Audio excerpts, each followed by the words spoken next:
Yo, what's going on, and welcome back to another Genshin Impact video. And today we are continuing to do test runs of the two new characters, and we're continuing with Zhongli, the more exciting of the two in my opinion. I know that she seems pretty fun, but I think Zhongli is gonna be the big daddy from this part of the patch because he is the 5-star. Everyone's excited about him, and his kit is pretty crazy. I kind of already know a lot about his kit. What happens if you press this button? Never pressed this button before. Oh, we could look at his stuff before we even get into the actual thing. It doesn't show the gear or anything. So yeah, let's go ahead and look at his abilities right now. Obviously last time they were like level 8. I know a lot of his stuff already, but he does use a pole arm, so he's the second pole arm character in the game, and his attack string looks really cool. We'll see that once we actually get into testing him. And for damage, obviously this is level 1, so it's kind of low, but it'll get up there because pole arms, they tend to have really low scaling for each of their hits because their hits are really fast. So they make up for the low damage on a single hit with speed in their attacks. And then when we get on to his next ability, every mountain, rock, and inch of land is filled with the power of Geo, but those who can wield such powers freely are few and far between. So this is gonna have a press and a hold. If you press it, the omnipresent power of Earth, or commands the omnipresent power of Earth to solidify into a stone steel, dealing AoE Geo damage. Additionally, the stone steel will resonate with other Geo constructs in the vicinity. So this might make Geo Traveler more useful because I think you can drop that falling star or whatever the heck that move is called, as well as Ningguang's shield. And doesn't it turn into something else when you use her elemental burst as well? So those things will probably resonate with this thing. And as there's more Geo characters, this character might actually just get better as the game goes on, just because he'll have more characters to synchronize with. So the second a character comes out that puts up just like some really stupid OP Geo construct, then this character becomes better, right? Obviously, Noelle is, I think, the only Geo character who doesn't make any Geo constructs at the moment. And so where were we? Stone Steel will resonate with other Geo constructs, dealing Geo damage to surrounding enemies. The stone steel is considered a Geo construct and can both be climbed and used to block attacks. Only one may exist at a time. Now, I think this is actually something that can change with its constellations, which I think is a little bit unfair. I don't plan on getting constellations for this character. Hopefully I can get him. And you could technically cast this ability, I believe, twice, because how long is it up? It doesn't tell you how long the Geo construct is up, huh? It just tells you about the shield. So I don't know how long the Geo construct lasts, but I believe it lasts 20 seconds if I remember, just like the shield. That could be wrong, but if it does last 20 seconds, then the cooldown's really only, the cooldown would be 4 seconds. So maybe it's not 20 seconds, but still, you'd expect a Geo construct to last more than 4 seconds. So in theory, you could cast more than one to be on the field, but the previous one gets removed until you get a constellation, which is a little bit unfortunate, but that's how it goes. So hold causes nearby Geo energy to explode, causing the following effects. Creates a shield of jade.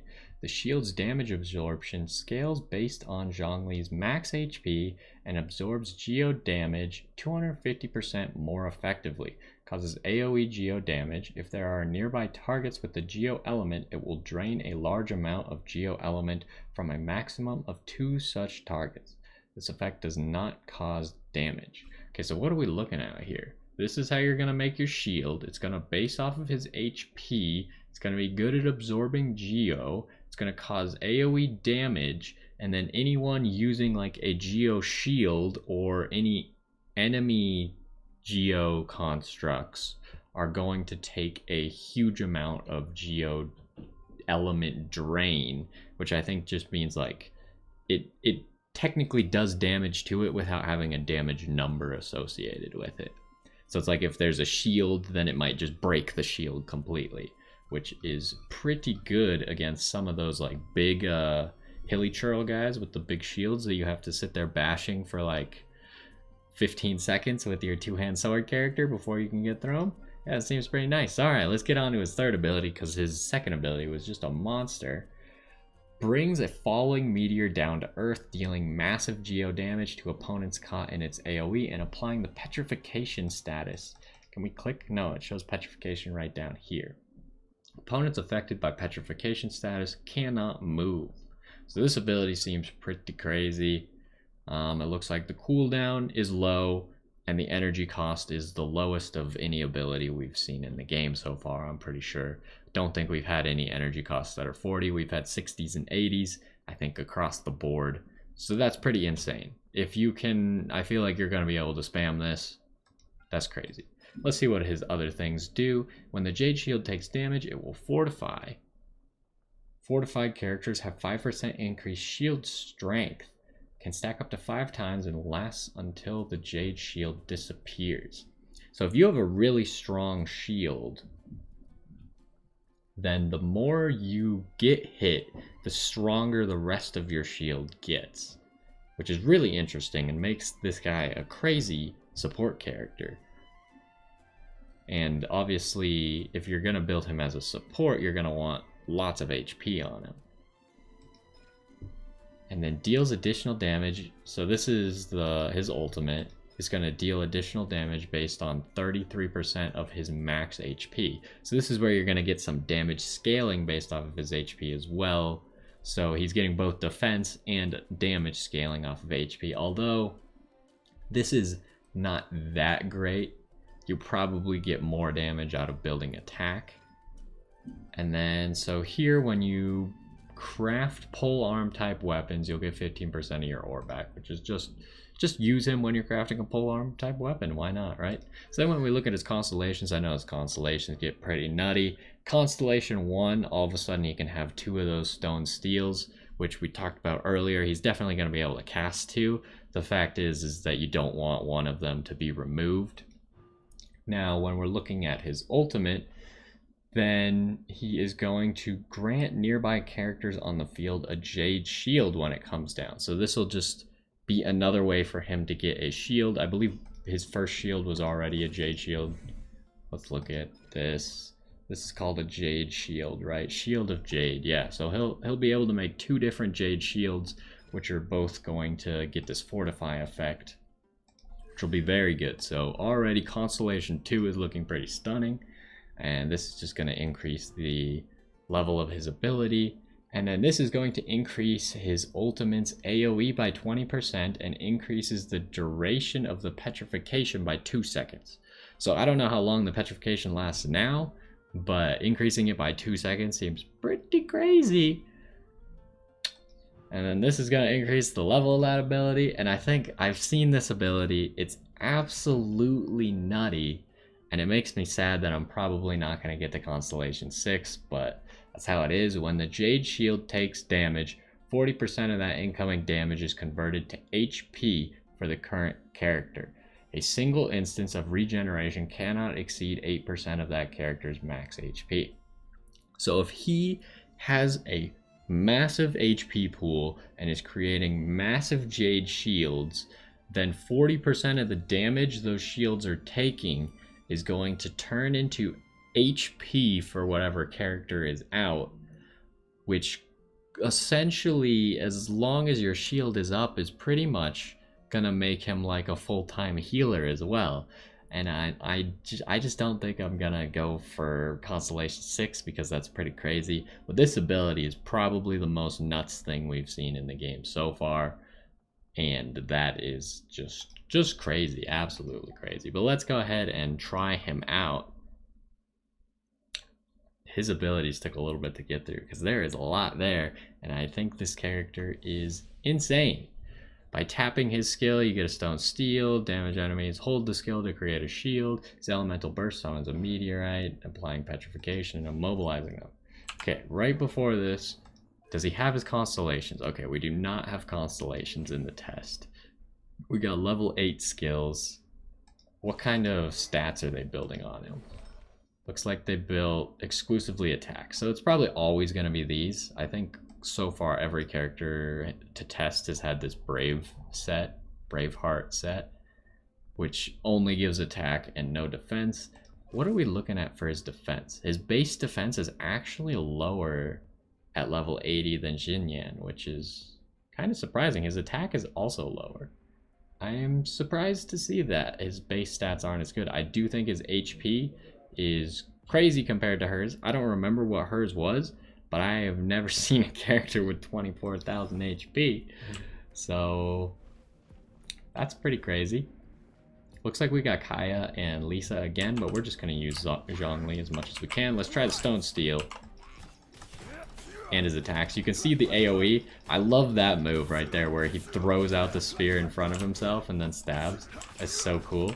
So we got a shield anyways. Why did we get a shield? Oh, we must have just picked it up from dealing geo damage. Yeah. Okay, I don't know if that's a Jade shield. Okay, let's try this hold. So there, you can see that we popped the shields on them. So actually, since you can only have one Stone Steel, you can actually combine using the hold and the press, because you don't need to press again if you already have a Stone Steel out, right? Because now we have one. So now the next thing we can do is a hold. And the Stone Steel's still here. And you can see we have 2 shields at the moment. Oh, they actually broke our shields. Alright, let's try this petrification. They just died. I didn't get to petrify them because they are dead. Oh, did you see that? It resonates with enemy geoconstructs too? Look at that. Wait, can we get... Yeah, they take damage to the enemy geoconstruct resonation. Okay, hold your horse. I'm trying to break your constructs. Okay, so we did massive damage to this tower right here, but it didn't quite break it. Okay, this character is pretty cool. I just like how you play him is very unique. Oh my good golly Jesus. Alright, let's try this again. Can we petrify someone? So 3 seconds. It's like 4-second petrification. That is a long time. And imagine if you had that constellation gives it extra 2 seconds. That's like a 6-second petrification. Okay, can we break your fire shield? No, not like that. That's not the strat. So you really only want to use that for getting your shield and breaking geo things. Don't want to use it to break other shields because it's not that great. And you probably always want to get a Stone Steel out first. If we summon a second Stone Steel, you can see the first one just goes away. But we have not really taken very much damage. We'll dodge this move with the petrification. Can we move him? I don't think you can move him while he's petrified. It does some damage. It might do better damage if you build your character better. Because like you can see our auto attacks are doing alright, but they're not doing great damage. And the hold ability is definitely doing more than our auto attacks. This character's really cool. I just love how easy it is to get shields with him. And imagine him on that set that gives you increased damage while you're shielding, or while you're shielded. You just get like, I think it's is it 40% increased damage? I don't remember now. I know it's a crazy amount. Oh, what's his hold? Oh, we didn't even try this move. That move's sweet. I wonder how much damage that does. Hold on, let's start the challenge again. I want to see how much damage this does. It keeps hitting their shields. Come over here, slime. It's actually pretty good damage, but you're not going to hit the same target multiple times with it. So there we pop everything. Then we petrify everyone. This character's crazy. I love, actually, this character is so much fun to play. Like, Xinyan was something, but this character, like, he feels so smooth. He's really fast. which is not what you would really expect out of a Geo character, considering I mostly play Noelle. But like his speed is there because of the polearm user, and that's actually really fun. And then he's very durable. You could see like I'm doing the challenge again, and we're at half health. I have no healing abilities because we don't have Constellation 6, and we're just blowing through it once again. We can constantly be picking up shields because like the steel is giving us the ability to generate more shields, as well as our hold ability is giving us the ability to generate more shields. And just, if we keep picking up shields, like, we can never die. And if we increase the strength of his shields, this character is just gonna be nutty. Even at 0 constellations, I think he's gonna be really, really good. I don't know how this guy didn't get petrified. I'm a little bit upset about that. So how long does this steel last? We summoned it, it had a 4-second cooldown. Then we used the hold, which took like 1 or 2 seconds, and then we had a 12-second cooldown, and then we used the hold again. So it's gotta last 20 seconds, is my summary of how long these steals last, which I think is accurate. Let's try this. Is this gonna be better? It is difficult to get through this guy's shields. Pretty much it seems like your best bet for getting through his shields is your ultimate. So probably him paired with another character that just does good amounts of elemental damage. Like him with Xingqiu would be pretty crazy. If you have Xingqiu ultimate going on, just imagine like he just will destroy people's shields. And then let's finish this guy off with a meteor. Nice. We finished the challenge twice, we're still at half health. And we were definitely doing better that time. Pair this guy with Xingqiu, and I think you have an unstoppable monster that can't be killed. Because your shields are really strong, they get stronger as they get hit. And then you have Xingqiu's floating daggers, rain swords or whatever they're called, that also decrease the damage that you take and heal you. Then I think you have an actual unstoppable character. So I might actually try that combo out. I do have Xingqiu, I just haven't used him. But that combo seems ridiculous. It gives him, with Xingqiu's ultimate, would give him elemental damage to break people's shields. So I think this character would actually be pretty nuts at that point. But that's going to do it for now. I'm actually really excited to get this character. We're going to do our summons next, but you'll probably have already seen the summons because I think that video is going to come first. And we got a guaranteed 5-star coming today. So hopefully it's this guy. If it's not, we'll get one of the other 5-stars, which will also be cool. And then we will look at how we're going to get Zhongli. But we're just going to hope that it's Zhongli right off the bat. Either way, hopefully you enjoyed, and I will see you next time.